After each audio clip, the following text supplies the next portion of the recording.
একটা বিশাল একটা মানুষকে আল্লাহ রাব্বুল আলামিন পরীক্ষা নিরীক্ষা করার জন্য আদম আলাইহিস সালামকে সৃষ্টি করে জগতে পাঠালেন। আর এসে কোটি কোটি মানুষ এখন বর্তমানে আছে এবং আসবে। এই কোটি কোটি মানুষকে পরীক্ষা নিরীক্ষা করার জন্য এই একটা জগৎ আদমের, ঠিক জিন জাতিদের একটা জগৎ আছে, আর ফেরেশতা জগৎ একটা। এই ফেরেশতা যে কত আছে আল্লাহ ছাড়া কেউ জানে না। এমনি আমরা বুঝতে পারছি প্রতিটা মানুষের কাছে কয়েকজন ফেরেশতা থাকে। যেমন কিরামিন কাতিবিন, দুই কাঁধে দুটো, মৃত্যু পর্যন্ত নড়বে না, মৃত্যু পর্যন্ত ডিউটি শেষ নাই। যেদিন মারা যাবে ডিউটি শেষ, সে তখন আবার তসবিহ নেই। ফজরের সালাতে আর আসরের সময় তারা দুইজন করে চারজন ফেরেশতা যাতায়াত করে প্রতিদিন, সেই বুখারীর রায়। তাহলে সেই প্রতিটা মানুষের কাছে ওই চারটি ফেরেশতা যাওয়া আসা করছে, এদিকে দুটো এক চারটি, তাহলে ছটা এখানেই হয়ে গেল। যদি উজু করি, যদি শোয়ার সময়তে শয়নকালে রাত্রি কেউ রুজু করে শোয়, তার জন্য একটা ফেরেশতা সারা রাত তার কাছে শুয়ে থাকবে, ডিউটি পালন করবে, এই একটা ফেরেশতা। তাহলে সাতটা হয়ে গেল, এক একটা মানুষের পিছনে এখানেই সাতটা। তারপরে যেখানে প্রচুর সভা সমিতি হয়, জালসা হয়, ছোট বড় যেখানেই হোক না কেন একটা আলোচনা হয়, আল্লাহ রাসূলের কোরআন এবং সহিহ হাদিসে আলোচনা হয়, সেই জায়গাতে লক্ষ লক্ষ কোটি কোটি ফেরেশতা ঘিরে থাকে, একটা দুটো নয়।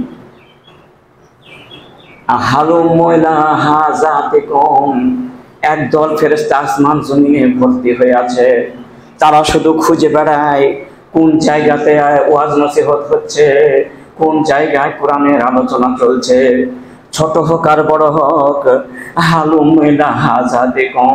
সমস্ত ফেরেশতারা ডাক দিয়ে বলে, আমি পেয়ে গেছি অমুক জায়গায়, অমুক গ্রামে, অমুক মসজিদে একটা আলোচনা চলছে, এই জায়গায় চলো। তাড়াতাড়ি সব ফেরেশতা এসে বিস্তৃত করে রাখে ওই জায়গাটায়, যা গোনা যাবে না কত ফেরেশতা আসে। যে বাড়িতে কোরআন পড়া হয়, জোরে জোরে তেলাওয়াত করে যে বাড়িতে কোরআন পড়া হয়, ফেরেশতা কোরআন পড়া মানুষের কাছে চতুর্দিকে ঘিরে বসে থাকে। যতক্ষণ পর্যন্ত কোরআন আলোচনা চললো, যতক্ষণ কোরআন মাজিদ পড়া হয়, ততক্ষণ সে নড়বে না। হযরতে উসাইদ বিন হুযাইর রাদিয়াল্লাহু তাআলা আনহু একদিন কি করলেন, ঈশার নামাজ পড়ে তিনি কোরআন পড়তে লাগলেন। এমনকি সারা রাত তিনি কোরআন পড়তেই থাকলেন। এই যত জোরে কোরআন পড়া হয়, ফেরেশতা তত তাড়াতাড়ি ঘিরে চলে আসে। এমন ফেরেশতা চলে আসে আসমান জমিন সব ছেয়ে যায়, দেখা যায় মেঘাচ্ছন্ন হয়ে গেছে, পুরো আসমানটি ফাঁকা, জায়গায় নাই, সব মেঘে হয়ে গেছে। আর কোটি কোটি তারকার মতো মাথার ওপরে তার আঙিনায় তার উঠোনে এসে দাঁড়িয়ে আছে, সেই বুখারীর রাওয়ায়াত, এসে দাঁড়িয়ে আছে। তিনি দেখছেন যত জোরে কোরআন পড়ছেন তত ফেরেশতা একদম কাছে চলে আসছে। আর তার পাশে ইহিয়া বলে একটা ছেলে তার ছিল শুয়ে, যার জন্য তার ঘোড়া ছিল প্রচন্ড জোরে লাফাইতে শুরু করে দেয়। আর যখন তিনি কোরআন অফ করে দেয় পড়া, আর তখন চলে যায়, ফেরেশতা আর নাই। আবার শুরু করে, আবার আসে, এই সারা রাত চলে। মহানবীকে সকালে মহানবী বললেন, কি গো তোমার আজ কি খবর? যে আমার সারা রাত এরকম কেটে গেছে। তো ওরা কি জানি নাকি, মেঘের মতো আসছে আর সমানে আমার এই ঘোড়াটা দরবার করছে। তো ওই ওরা ফেরেশতা আছে কোরআন পড়ার জন্য, সেই বাড়িতে রহমতে ফেরেশতা ঢুকে। আর যে বাড়িতে কুকুর থাকে আর ছবি থাকে, সেই বাড়িতে ফেরেশতাই ঢুকে না। সেই বুখারীর রাওয়ায়াত, সেই বাড়িতে যেতেই চায় না, এত মন খারাপ। তাহলে বোঝা গেল ফেরেশতা যে কষ্ট আছে তার ঠিক যাওয়া যাবে না। তাই মহান ফেরেশতাদেরকে আমাকে বিশ্বাস করতে নেই। কুল্লুন আমানা বিল্লাহি ওয়া মালাইকাতিহি ওয়া কুতুবিহি ওয়া রাসূলিহি। মহান আল্লাহ তাআলা বলেন, প্রথমে আল্লাহকে বিশ্বাস করো, তারপর ফেরেশতা মণ্ডলীকে বিশ্বাস করো, তারপর রাসূলগণকে বিশ্বাস করো, তারপর আসমানি কিতাবগুলোকে সব বিশ্বাস করো, তারপর ভাগ্যের ভালো মন্দকে বিশ্বাস করো, পরকালকে বিশ্বাস করো, কবর থেকে উঠে জবাবদিহি করতে হবে তা বিশ্বাস করো। এই 6টা জিনিসকে বিশ্বাস করার নাম হচ্ছে পূর্ণাঙ্গ মুসলমান। এই 6টার মধ্যে যে কোনো একটা যদি অবিশ্বাস করা হয় তাহলে মুসলিম থাকা যাচ্ছে না। সূরা বাকারায় 285 নম্বর আয়াত। তো আমরা বুঝতে পারলাম যে ফেরেশতা শব্দটা হচ্ছে ফার্সি শব্দ। এই ফেরেশতা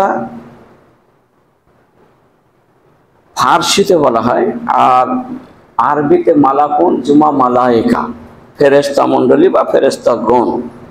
এর উৎপত্তি হয়েছে আলাকা থেকে, আর আলাকা থেকে যখন উৎপত্তি হবে তার মানে হবে পৌঁছানো, কোনো জিনিসটা পৌঁছানো বা কোনো পাঠানো, কোনো জিনিসটাকে, মানে পিয়নের মানে হবে যে কোনো জিনিসটাকে পাঠিয়ে দেওয়া। আল্লাহ হুকুম করবেন নিয়ে যাও, এটা অমুক জায়গায় দিয়ে এসো, সেখানে চলে যাবে, একে বলা হয় এর অর্থ। আর ফেরেশতার মানে কি, ফেরেশতাটার এমনি মানে কি, সুদর্শন, মানে হেবি সুন্দর, খুব সুন্দর ফেরেশতা। ফেরেশতা থেকে অত সুন্দর কোনো কিছু পাওয়া যায় না। সেই জন্য ইউসুফ আলাইহিস সালামকে কেউ ফেরেশতার মতো বলতে লেগেছিল যে এত সুন্দর মানুষ। তো ফেরেশতা এমনিতে আমরা বলি যে যে লোকটা খুবই ভালো করে পোশাক পরি, সাদা পোশাক সুন্দর করে, যেমন হয় ফেরেশতা চাইছে, মানে এর কোনো পাপই না। আর ফেরেশতার নিষ্পাপ, ওদের কোনো পাপ নেই। যেমন রাসূল নবীগণ পাপ নিষ্পাপ, ঠিক অনুরূপভাবে ফেরেশতারাও নিষ্পাপ, ওদের কোনো পাপ নাই। ওদের কাজ কি, ওদের কাজটা অর্ডার বাই সাপ্লাই। আল্লাহ যখনই যে হুকুম করবেন মিনিটের মধ্যে সেটা করা, স্বেচ্ছায় করা, কোনো মজুরি নাই, কোনো টাকা পয়সা নেই, সারাদিন খাটাখাটি চলছে। এই যে একটা মানুষ আমরা বেঁচে আছে, যতদিন থাকবো ততদিন কিন্তু তার ডিউটি চলছে। কেরামিন ডাইনের ফেরেশতারা লিখছে ভালো কাজ, ভালো আমলটা, আর বাম দিকে ফেরেশতা কাতেবির ও খারাপ কাজ যেটা করছে সেটা লিপিবদ্ধ চলছে, টেপ রেকর্ডের মতো টেপ হয়ে যাচ্ছে। যাহা মরে যাবে দফতর গুটি নিল, কিয়ামতের দিনে ওইটা দিয়ে দেবে, ইকরা কিতাবাকা কাফা বিনাফসিকা আল-ইয়াওমা আলাইকা হাসিবা। তারপর বলা হবে এটা যা লেখা আছে এটাই তোমার জান্নাত জাহান্নাম যাওয়ার, এটাই তোমার চূড়ান্ত সমাধান হয়ে যাবে। সেদিন ওটাই কিন্তু হয়ে যাবে, ওদের ফয়সালাটাই চূড়ান্ত। তবু আল্লাহ তাআলা পুঙ্খানুপুঙ্খভাবে হিসাব নেবে। মানমুকেশাল হিসাব উজ্জিবা, যার হিসাবে বেশি বেশি করে দেরি করে নেওয়া হলো সে ধ্বংস হয়ে যাবে। আর ফেরেশতা কোথায় থেকে কিভাবে তৈরি হয়েছে, হযরত আয়েশা সিদ্দিকা রাদিয়াল্লাহু তাআলা আনহা থেকে একটা রায়েত বর্ণনা করা হয়। মহানবী সাল্লাল্লাহু আলাইহি ওয়াসাল্লাম তিনি বলেছেন, খলিকাতুল মালায়েকাতু বিন-নূর, ফেরেশতাকে সৃষ্টি করা হয়েছে নূর দিয়ে, আলো দিয়ে, জ্যোতি দিয়ে। ওয়া খালাকাল জান্না মিন মারিজিন মিন নার, আর জিন জাতিকে সৃষ্টি করা হয়েছে আগুন দিয়ে, একদম আগুন। আর ওয়া খালাকা আদামা মিম্মা উসিফা লাকুম, আর আদম আলাইহিস সালামকে সৃষ্টি করেছে তার গুণাবতীর দেহ থেকে, মানে মাটি থেকে। সহিহ মুসলিমের 1996 নম্বর হাদিস। আর একটা হচ্ছে খোলেকা মিন তুরাব, তিরমিজিতে এই হাদিসটি 3270 নম্বর, যে খোলেকা মিন আদামা মিন তুরাব, আদমকে মাটি দিয়ে সৃষ্টি করা হয়েছে। ওই জন্য যখন ফেরেশতা মণ্ডলীকে সমস্তকে বলা হলো যে সবাই তোমরা আদমকে একটা সিজদা করে দেখাও, তো সবাই সিজদা করে গেল ইল্লা ইবলিসা। ইবলিস কিন্তু করলো না, আবা ওয়াস্তাগফারা ওয়া কানা মিনাল কাফিরিন, আর সে অস্বীকার করল, আল্লাহকে অমান্য করল, কাফের হয়ে গেল। এবং সে তখন পিছনে লেগে গেল বানি আদমের, কি করে তাকে জাহান্নামে নিয়ে যাবো। সে তো জাহান্নামে যাচ্ছেই, তবে সে আল্লাহর কাছে একটা পারমিশন চেয়ে নিল যে আমি কিয়ামত আসা পর্যন্ত বেঁচে থাকতে পারি, এবং কিয়ামত পর্যন্ত আমাকে হায়াত দিতে হবে। আর আমি বানি আদমকে কসম খেয়ে বলছি জাহান্নামে নিয়ে যাবই। আমি কোটি কোটি বানি আদমকে আমি 12 আনা জাহান্নামে নিয়ে গিয়ে ছাড়বই। তাহাতাহিম আফাওকেহিম ওয়ানিয়ামিনিহিম আমশিমালিহিম, তাদের ডান থেকে গ্রাস করব, ধরবো, ভিতরে ঢুকবো, পেছন থেকে ধরবো, সামনে থেকেও আসবো, পিছন থেকেও আসবো, বাঁয়ে থেকেও আসবো। সব দিক দিয়ে আসবো। ইয়াজরিও শয়তান মাজরিও দাম, শয়তান ধমনীর ভেতরে গ্রাস করে নেয়, শয়তান রগের ভেতরে, রক্তর ভেতরে বাস করে শয়তান। সেজন্য কোনো মানুষকে আমি যত ওয়াজ করি না কেন আরো খারাপ হবে, কোনোদিন ভালো হবে না। যত কিয়ামত আগিয়ে আসবে ভাইরা আমার, আজকে যতটা ভালো আছে কালকে এর থেকে খারাপ হবে, কাল যতটা ভালো আছে পরশুদিন তার থেকে খারাপ হবে, পরশুদিন যেটা ভালো থাকবে তার থেকে তার পরের দিন খারাপ হবে। হইতে হইতে কিয়ামত চলে আসবে, ভালো আর হবে না। শয়তানের গোলামি করতে লেগেছে মানুষ আল্লাহর গোলামিকে ছেড়ে দিয়েছে। সেজন্য শয়তানকে এত পাওয়ার আল্লাহ রাব্বুল আলামিন দিয়ে দিলেন যে, আর শয়তান বললেন, আর আল্লাহ রাব্বুল আলামিন নিজের ইজ্জতের কসম করে বললেন, ওয়া বিইজ্জাতিকা ওয়া জালালি ইরতিফাউ মাকানি, আমি যে মহান ওই মহানত্বর কসম, আমি যে বড় ওই বড়ত্বর কসম, আমি যে গৌরবের চাদর ওই গৌরবের অহংকারের কসম করে বলছি, ইল্লা ইবাদাকাল মুখলিসিন, আমার যে খালেস বান্দা হবে, যারা আমাকে ছাড়া কাউকে মানে না, শিরকে বিদআত করবে না, আলেম ওলামাদেরকে সারা জীবন ভর পিছনে কথা বলবে না, তাদেরকে একনিষ্ঠভাবে মেনে চলবে, ইবাদাকাল মুখলিসিন, তাদেরকে আমি জান্নাত দেবো। শয়তান তো হাজার উপরে ঢুকলেও তো পারবে না, তার একটা লুম পর্যন্ত দেখা করতে পারবে না। এটা আমার ইজ্জতের কসম, এটা আমার সম্মানের কসম।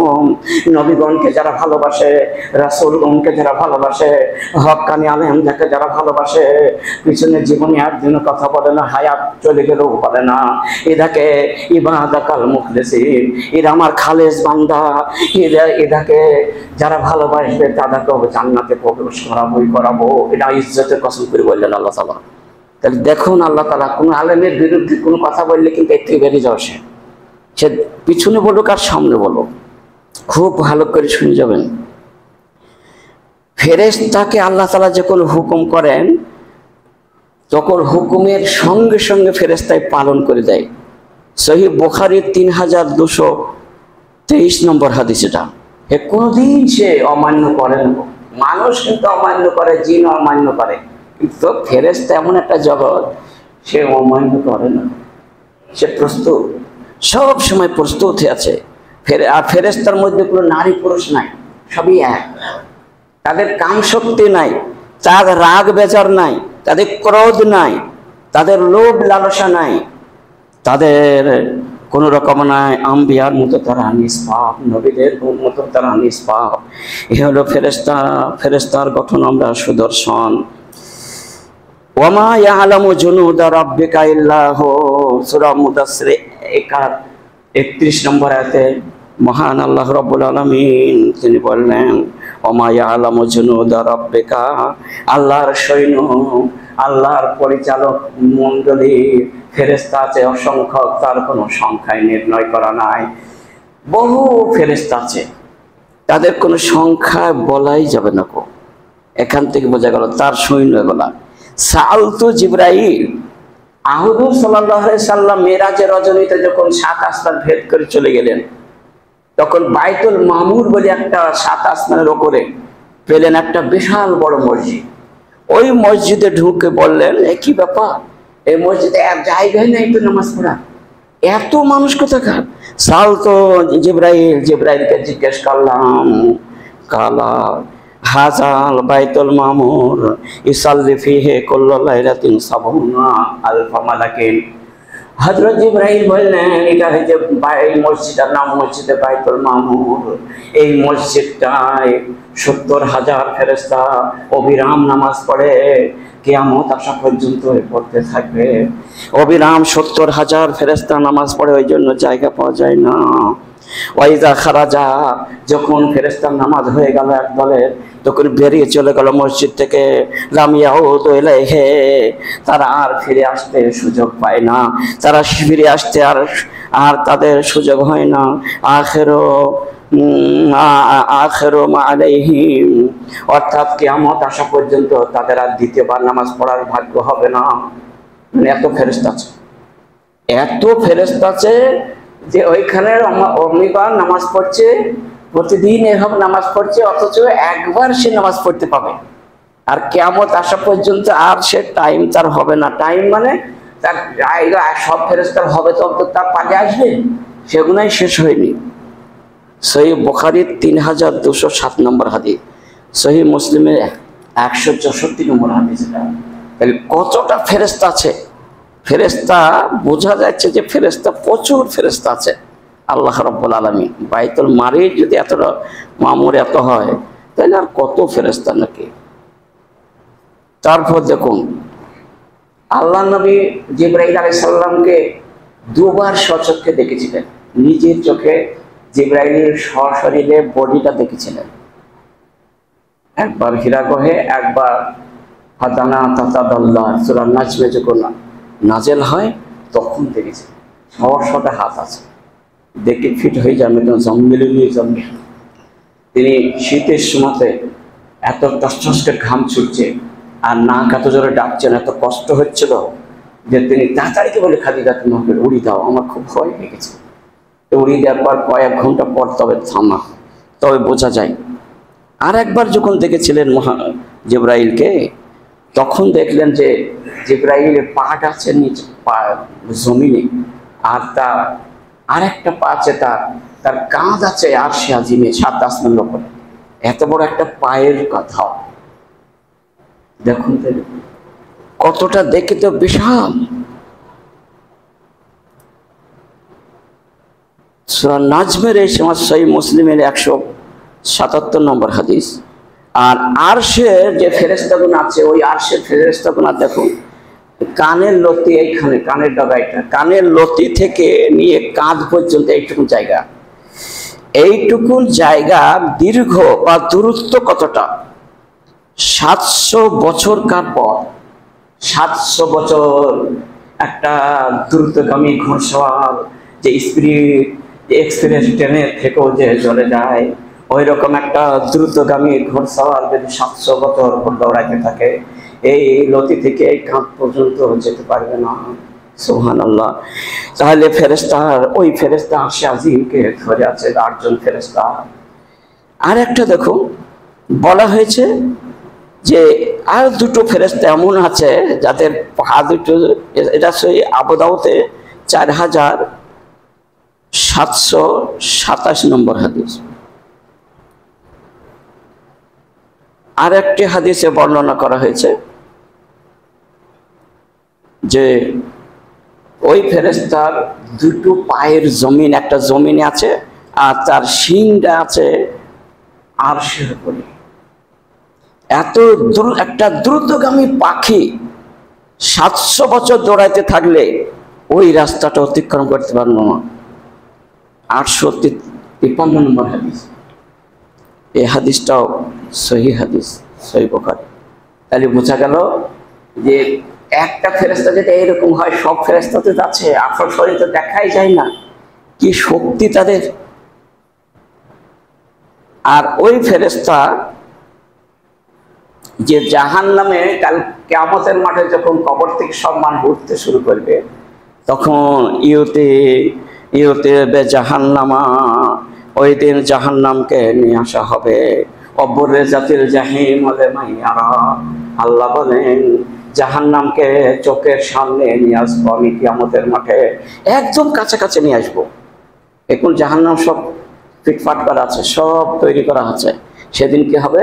অব্বরে জাতির জাহিম হলে মাইয়ারা, জাহান্নামকে আমি মানুষের সামনে নিয়ে আসবো, ভয়ে আর আতঙ্ক হয়ে যাবে। ওই জাহান্নামটাকে যেদিন নিয়ে আসবে, ইয়াউমাতিল্লাহা সাবুন আলফা মালাকের, 70,000 ফেরেশতা ওই জাহান্নামের রশিটা ধরে তাকে টানতে টানতে হিজড়াতে আনতে নিয়ে আসবে। 70,000 ফেরেশতার সঙ্গে মা করলো জেমামিন আর আলফো মালাকিন, ওই একটা ফেরেশতার পিছনে আরো 70,000 ফেরেশতা যোগ দেবে। ওই একটা ফেরেশতার পিছনে আরো 70,000 ফেরেশতাকে 70,000 ফেরেশতা যোগ দেওয়া হবে। ইয়াজুরুনাহা, তারা হেঁচড়াতে টানতে নিয়ে আসবে। সহিহ মুসলিমের 7343 নম্বর হাদিসটি বলা হয়েছে, এর সংখ্যায় মিলিয়ন হিসাবে বলা হয়েছে 400 মিলিয়ন এটা 900 মিলিয়ন এতটা ফেরেশতা। এই সংখ্যার ফেরেশতাতে গণনা করে বলা হয়েছে 4,090 কোটি ফেরেশতা ওই জাহান্নামটাকে ধরে নিয়ে আসবে। 4,090 কোটি ফেরেশতা, এত কোটি ফেরেশতা জাহান্নামটাকে হাতড়াতে হাতড়াতে নিয়ে আসবে। কতটা ফেরেশতা এখানে, ফেরেশতাদের গতি কতটা, মানে কিরকম জোরে যায়, ফেরেশতাটা চলে কিরকম জোরে সেটা বলছি। ফেরেশতাদের গতি সম্বন্ধে দেখুন একটা আছে, বিজ্ঞানীরা বলেছেন যে আলোর গতি সব থেকে বেশি। তো আলোর গতি কতটা? 1 সেকেন্ডে আলোর গতি 1,86,000 মাইল পর্যন্ত 1 সেকেন্ডে যায়। আলোর গতি 1 সেকেন্ডে কত যায়? 1,86,000 মাইল 1 সেকেন্ডে, 1 মিনিটে নয়। আর ফেরেশতাদের গতি কতটা? আর ফেরেশতাদের গতি সম্বন্ধে বলা হয়েছে মহাশূন্যে, আর ফেরেশতাদের জায়গা হলো আকাশে, আসমান, ওখানে ওদের বাসস্থান।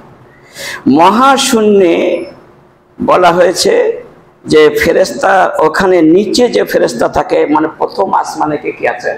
চন্দ্র আছে, নক্ষত্র আছে, সবকিছু নিচের আসমানে আছে। আর আকাশের সমস্ত গ্রহ নক্ষত্র এবং তার উপরে 7 আসমান আছে, পরপর 7টা, তারপরে সাজানো আছে, তারপর কোটি কোটি মাইল দূরে এটা আছে।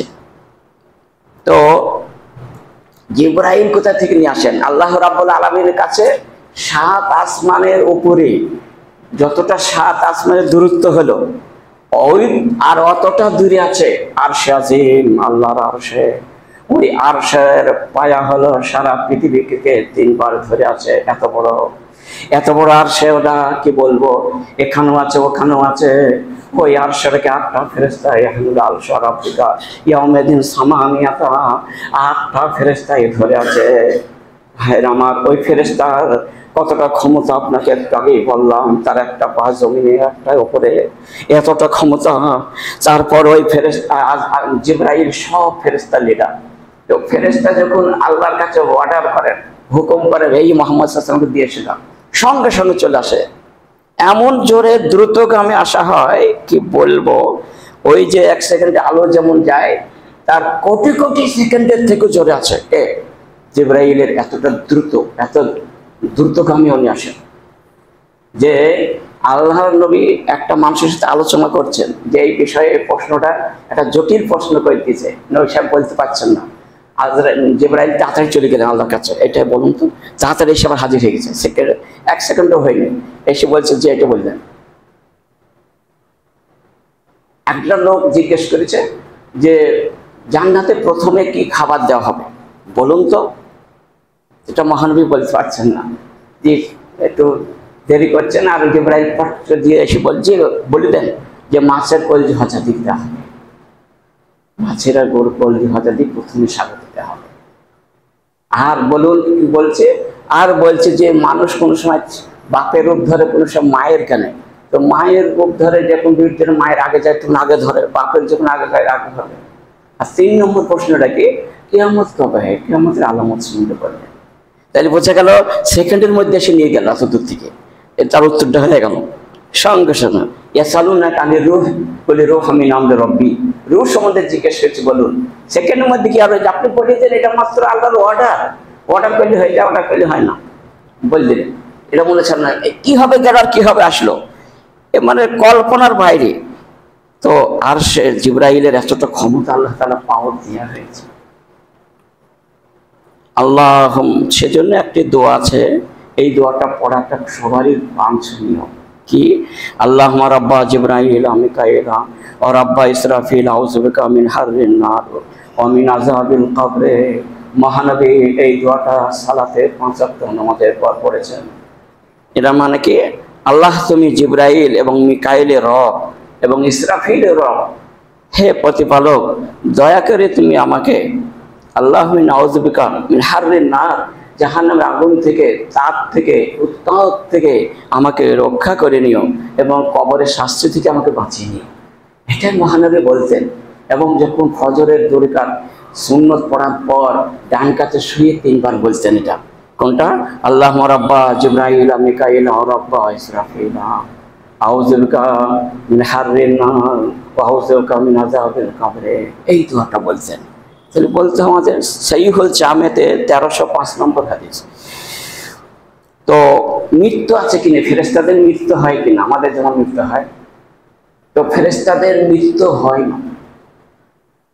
মৃত্যু মধ্যে যেদিন আল্লাহ তাআলা পৃথিবীকে শেষ করবেন, অনুফিখা ফিস সূরে ফাসাইকা মান ফিস সামাওয়াতি ওয়াল আরদ, সূরা জুমার 68 নম্বর আয়াত। যেদিন আল্লাহ তাআলা হুকুম দেবেন যে পৃথিবীকে এখন ধ্বংস করে দাও, তখন সিংহায় যখন ফুঁ হয়ে যাবে, সঙ্গে সঙ্গে সব অজ্ঞান পড়ে যাবে, ফেরেশতারাও সব অজ্ঞানে পড়ে যাবে এবং সবই প্রায় মারা যাবে। ইল্লা মাশাআল্লাহ, আল্লাহ যাকে ইচ্ছা তাকে রাখবেন। তার মানে মালাকুল মউত থেকে যাবে, মৃত্যুর ফেরেশতা, যে মৃত্যুকে যে মৃত্যু ঘটায় সেই ফেরেশতার নাম হচ্ছে মালাকুল মউত। তো সেই মালাকুল মউত কিন্তু থাকবে, তারপর সবাইকে যে কটা থাকবে ফেরেশতাকে মেরে দিয়ে তারপর লাস্টে ফিনিশিং উনি হয়ে যাবে সবাই। তখন আল্লাহ তাআলা নিস্তব্ধ, সারা পৃথিবী একদম নিঝুম, কেউ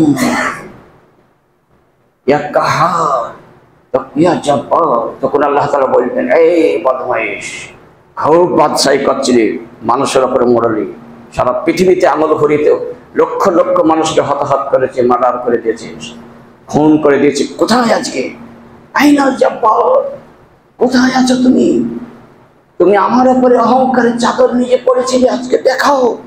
আল্লাহ তাআলা 3 বার জোরে জোরে ডাক দিয়ে কোন শব্দ না পেয়ে আবার পুনরায় আবার মালাকুল মউতকে জান দিয়ে ফেরেশতা, ওই 4 জন ফেরেশতা প্রথমে জান পেয়ে গিয়ে আবার ডিউটি পালন শুরু হয়ে যাবে। সব ফেরেশতা আবার জান পেয়ে গেলেন, তারপর আবার ডিউটি, তাদের যে ডিউটি সে প্রপার ডিউটি করে আবার তিনি চলে যাবেন আবার সমস্ত। তো ফেরেশতারা কি করেছিলেন? ওয়ালাম্মা তাওয়াফিয়া আদামা গাসসালাতুহুল মালাইকাতু, সহিহুল জামেতে 5209 নম্বর হাদিস এবং হাকিম মুসনাদে হাকিমে 4400 নম্বর হাদিসটায় হযরতে আদম যখন মারা যায় 1000 বছর পর, তিনি যখন মারা যান তখন কিন্তু লাম্মা তুফিয়া আদামা, আদম যখন মারা যায় তখন তার ছেলেরা বলছে কি করা যায়, কি বা করা যায়, কোথায় রাখা যায়? সবাই একদম বিরাট টেনশনে। ইতিমধ্যে ফেরেশতারা আসলেন, এসে বললেন চলো পানির কাছে নিয়ে চলো, ওখানে গোসল দিয়ে দিলেন। গাসালাতুহুল মালাইকাতু, ফেরেশতারা গোসল দিয়ে দেখিয়ে দিলেন কিভাবে গোসল দিতে হয়। 3 বার 7 বার 9 বার 11 বার বেজোড় পানি দিয়ে, ফুলের পাতা দিয়ে গরম করা পানি ঠান্ডা করে গোসল দিয়ে দেখিয়ে দিলেন কিভাবে গোসল দেওয়া হয়, কিভাবে কাফন পরানো হয়। ছেলেরা সব দেখে নিল, তারপর কবরে মিশিয়ে গিয়ে ওরকম ভাবে রাখা হলো। এইভাবে ফেরেশতারা সুন্দর করে করে দিল। তাহলে ফেরেশতারা কিন্তু আদম আলাইহিস সালামকে গোসল দিয়ে দিয়েছিলেন, এটাও বোঝা যাচ্ছে। এবং এর আরেকটা বিখ্যাত মহানবীর যুগে একটা সাহাবা উহুদের যুদ্ধে মারা গিয়ে শহীদ হয়েছিলেন, তার নাম হানজালা বিন আবি আমির। হানজালা বিন আবি আমির মহানবী এই ফেরেশতাটাকেও মানে অপবিত্র অবস্থায় বাড়ি থেকে এসেছিল, সেজন্য ফেরেশতারা এসে যখন শহীদ হয়ে যায় তখন তাকে গোসল দিচ্ছে। মহানবী দেখলেন যে হ্যাঁ ওকে গোসল দেওয়া হচ্ছে, তা সুন্দর করে গোসল মালাইকা বলা হয় এই হানজালা ফেরেশতাকে। তা আর অসুস্থ, মহানবী একদিন অসুস্থ হয়ে গেছেন, তো জিবরাইল এসে বললেন যে আপনি অসুস্থ হয়ে গেছেন? জি হ্যাঁ, ঠিক আছে, বিসমিল্লাহ আরকিকা মিন কুল্লি শাইইন ইউযিকা মিন কুল্লি শাইইন আইনিন হাসিনিন আল্লাহু ইয়াশফিকা বিসমিল্লাহ আরকিকা, এই দোয়াটা বলে 3 বার ছেড়ে দিলেন আর সুস্থ হয়ে গেলেন। তাহলে মহানবীকে দেখভাল করা, ঝাড়ফুঁক করা, তদবির করা সব জিবরাইল করতেন প্রায় মাঝে মধ্যে। এবং জিবরাইল আলাইহিস সালাম রাবেতা আলমে ইসলামী থেকে আল ফুরকান বলে আল হিলাল একটা পত্রিকা বহুদিন আগে দেখেছিলাম, সেখানে ছিল যে মহানবীর কাছে 26,000 বার এসেছেন। কতবার? 26,000 বার মহানবী সাল্লাল্লাহু আলাইহি ওয়াসাল্লামের কাছে জিবরাইল ফেরেশতা তিনি এসেছিলেন সারা জীবনে। তাহলে কতবার এসেছে? আর মুসা আলাইহিস সালামের কাছে 10,000 বার এসেছিলেন, আর বাকি সব কম কম। তাহলে বোঝা গেল এইরকম ভাবে ফেরেশতারা বাতা ফিল কোরআন, যে ব্যক্তি মাম বাতা তাহেরান, যে ব্যক্তি শয়নকালে উজু করে শুল পাক হয়ে, বাতা ফি শিআরিহি, তার বালিশের কাছে ওই ফেরেশতাটাকে নিযুক্ত করা হয়, বসে থাকে সে চুপচাপ। যখনই সে একটু চেতন পায় তখনই তার জন্য একটা দোয়া বলতে বলে বা বলে, সেই দোয়াটা কি, আল্লাহুম্মা গফির লিআবদিকা কামা বাতা তাহেরান, এই দোয়াটা বলে, আল্লাহুম্মা গফির লিআবদিকা, আল্লাহ এই বান্দার গুনাহগুলোকে তুমি মাফ করে দাও, আল্লাহ এই বান্দার গুনাহকে ক্ষমা করে দাও, আল্লাহ একে নিষ্পাপ করে দাও, আল্লাহ যে পবিত্র হয়ে শুয়েছে ওই রকম পবিত্র হয়ে মরণের সময় যেন পবিত্র হয়ে মরতে পারে, তার সহযোগিতা করে দিও। এরকম কি সুন্দর দোয়া করে গো। তারপর সহিহ তারগিবে হাদিসটা 594 নম্বর হাদিস, ইজা হাজারতুমুল মারিজা, যখন কোনো অসুস্থ হয়ে যায় কোনো বান্দা, প্রচন্ড অসুস্থ, তখন ফেরেশতা এসে চলে আসে, তার কাছে ফেরেশতাই থাকে সবসময়। আবিল মাইয়াতা, অথবা যখন মারা যায় তখন একজন ফেরেশতা থাকে। সহিহ মুসলিমের এই হাদিসটা 2168 নম্বর, যে বহু ফেরেশতা থাকে। তাহলে দেখুন এইরকম ফেরেশতা, প্রচুর ফেরেশতা আছে যারা অসুস্থ ব্যক্তিকে একবার দেখতে গেল তার জন্য সকাল সন্ধ্যা পর্যন্ত দোয়া করে 70,000 ফেরেশতায়। হযরত সাদ রাদিয়াল্লাহু তাআলা আনহু যখন জানাজা হয়, ওই জানাজায় নামাজ পড়ার জন্য আকাশ থেকে এসেছিল 70,000 ফেরেশতা। দেখুন এত ভালো লোক, তার জন্য ফেরেশতারা ওই জামাতে হাজির হয়। যে খুবই ভালো লোক তার জন্য ফেরেশতারাও জানাজায় শরীক হয়। এতে থেকে বোঝা যাচ্ছে নাজালাত আলাইহিমুল বাকিনাত, ফেরেশতারা বেষ্টন করে তারা মাগফিরাতের জন্য দোয়া করতে আসে ওই বান্দার জন্য। আর মানুষ এমন নিষ্ঠুর, তার জন্য দোয়া করতে রাজি হয় না, তার পিছনে কথা বলতে খুব রাজি হয়। হায় হায় হায় হায়, ফেরেশতারা দোয়া করে আর মানুষের দোয়া করে না তার জন্য। একটা মুত্তাকি পরহেজগার মানুষের জন্য তিলকা সাকিনাত তানাজ্জাতুল কোরআন, কোরআন নাযিল হয়েছে শান্তি বিষ্টন করার জন্য, ফেরেশতা তাকে বিষ্টন করে রাখে আর মানুষ তাকে ভালোবাসে না। হায় হায়, ইসাব্বির রাযবি সাবহুনা বিল-লাইলি ওয়ান-নাহারে, ফেরেশতারা রাত দিন 24 ঘন্টা আলহামদুলিল্লাহ সুবহানাল্লাহ বিহামদিহি লা ইলাহা ইল্লাল্লাহ আস্তাগফিরুল্লাহ এই দোয়া সবসময় করতে থাকে, ওদের কোনো বিরাম নাই। ফেরেশতাদের সূরা আরাফে এটা বর্ণনা করা হয়েছে 206 নম্বর আয়াতে। তাহলে বোঝা গেল ফেরেশতারাও সবসময় দোয়া করতে থাকে। ওয়াতারাল মালাইকাতা হাফিনা মিন হাওলিল আরশি ইসাববিহুনা বিহামদি রাব্বিহি ওয়া কুযিয়া বাইনাহুম বিল হক, মানে আরশের কাছে থেকে নিয়ে এ পর্যন্ত মাটি পর্যন্ত কোটি কোটি ফেরেশতারা সবসময় তাসবিহ তাহলিল করে। আর যে মানুষটা তাসবিহ তাহলিল করে মসজিদে চুপচাপ কার সাথে কথা না বলে দোয়া দরুদ করে, তার জন্য দোয়া করে। তখন তাহলে ফেরেশতাদের কত আর কিছু এড়িয়ে থাকলো, সময় পার হয়ে গেছে, যার জন্য আরো কিছু আনুষঙ্গিক ছিল, এখান থেকে এতে টানছি। ফেরেশতাদের জগৎটা, তাদের ইতিহাসটা মোটামুটি বোঝা গেল। যে ফেরেশতাকে গাল দিল তাকে আল্লাহ তাআলা নোংরা হিসাবে দেখবেন, তাকে জান কবজের সময় তাকে কঠিন শাস্তি দেওয়া হবে কোনো এক ফেরেশতাকে গাল দিলে। সেজন্য একটা ফেরেশতাকে গালি দেওয়া মানে, একটা ফেরেশতাকে ভালো খারাপ বলা মানে সব ফেরেশতাকে বলা। সেজন্য কোনোদিন জীবনে ফেরেশতাকে কিছু বলবেন না। ফেরেশতারা হচ্ছে ফেরেশতাই, তাদের হচ্ছে নিষ্পাপ, তারা হচ্ছে খুব ভালো মানুষ, তাদের দোয়াটা আমাদের হেবি প্রয়োজন আছে। আল্লাহ যেন আমরা যেন অবশ্যই তাদের দোয়ার হকদার হতে পারি এবং এমন এমন কাজ করব, এমন এমন সদাচরণ করব আজ থেকে। আল্লাহ গো, এই ফেরেশতারা যারা আছে, অসংখ্য ফেরেশতা যারা মাহফিলে যোগদান করে, সেই মাহফিলে যেন আমরা যেতে পারি, যাতে ফেরেশতাদের দোয়া নিয়ে আমরা বাড়ি আসতে পারি। আল্লাহ তুমি তার তৌফিক দান করো, ইনায়েত করো, আমিন সুম্মা আমিন। আস্তাগফিরুল্লাহ লি ওয়া লাকুম ওয়া লিসাইরিল মুসলিমিন ইন্নাহু হুয়াল গফুরুর রহিম।